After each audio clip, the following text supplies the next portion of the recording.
ब्रह्मा, विष्णु तथा महेश में से भगवान विष्णु ने संसार की भलाई के लिए कई अवतार लिए। भगवान विष्णु द्वारा कुल 10 अवतार लिए गए, जिनमें से भगवान राम 7वें अवतार माने जाते हैं और यह अवतार भगवान विष्णु के सभी अवतारों में से सबसे ज़्यादा पूजनीय माना जाता है।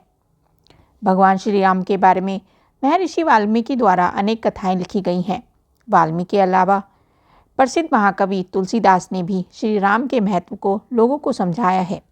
भगवान राम ने कई ऐसे महान कार्य किए हैं जिसने हिंदू धर्म को एक गौरवमय इतिहास प्रदान किया है। भगवान विष्णु ने राम बनकर असुरों का संहार करने के लिए पृथ्वी पर जन्म लिया।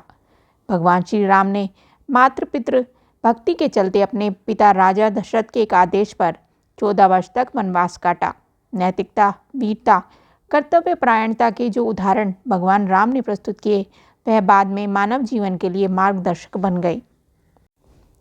एक कुशल और प्रजा हितकारी राजा थे राम। भगवान राम अपनी प्रजा को हर तरह से सुखी रखना चाहते थे। उनकी धारणा थी कि राजा के शासन में प्रजा दुखी रहती है, वह राजा नर्क भोगी होता है। महाकवि तुलसीदास जी ने रामचरितमानस में राम राज्य की चर्चा की है। माना जाता है कि अयोध्या में 11,000 वर्षों तक भगवान राम का दिव्य शासन रहा। वनवास के दौरान भगवान श्री राम ने देश के सभी आदिवासियों और दलितों को संगठित करने का कार्य किया और उनको जीवन जीने की शिक्षा दी। उन्होंने देश के सभी संतों और उनके आश्रमों को राक्षसों, दैत्यों के आतंक से बचाया था। अपने 14 वर्ष के वनवास के दौरान भगवान राम ने भारत की और संप्रदायों को एक सूत्र में बांधने का कार्य किया। चित्रकूट में रहकर भी उन्होंने धर्म और कर्म की शिक्षा दीक्षा ली। भगवान राम ने भारतभर में भ्रमण कर भारतीय आदिवासी जनजाति, पहाड़ी और समुद्री लोगों के बीच सत्य, प्रेम, मर्यादा और सेवा का संदेश फैलाया और यही कारण था कि राम का जब रावण से युद्ध हुआ तो सभी तरह की जातियों ने राम का साथ दिया।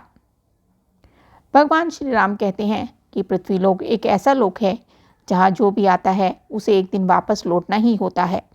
ठीक उसी तरह श्री राम भी अपना मानवीय रूप त्याग कर अपने वास्तविक स्वरूप विष्णु का रूप धारण कर वैकुंठ धाम की ओर चले गए। वनवास के समय भगवान श्री राम 27 साल के थे। लव और कुश राम तथा सीता के दो जुड़वा बेटे थे। राम रावण युद्ध के समय इंद्र देवता ने भगवान श्री राम के लिए दिव्य रथ भेजा था। भगवान श्री राम ने पृथ्वी पर 10,000 से भी अधिक वर्षों तक राज किया। भगवान राम ने रावण को मारने के बाद रावण के ही छोटे भाई विभीषण को लंका का राजा बना दिया।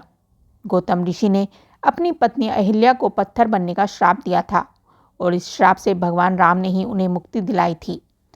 अरण्य नाम के एक राजा ने रावण को श्राप दिया कि मेरे वंश से उत्पन्न युवक तेरी मृत्यु का कारण बनेगा और भगवान राम इन्हीं के वंश के जन्मे थे। माता सीता को रावण की कैद से आज़ाद कराने के लिए रास्ते में समुद्र को पार करने के लिए भगवान राम ने एकादशी का व्रत किया था।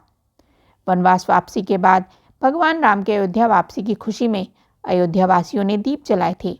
तब से दिवाली का त्यौहार मनाया जाता है।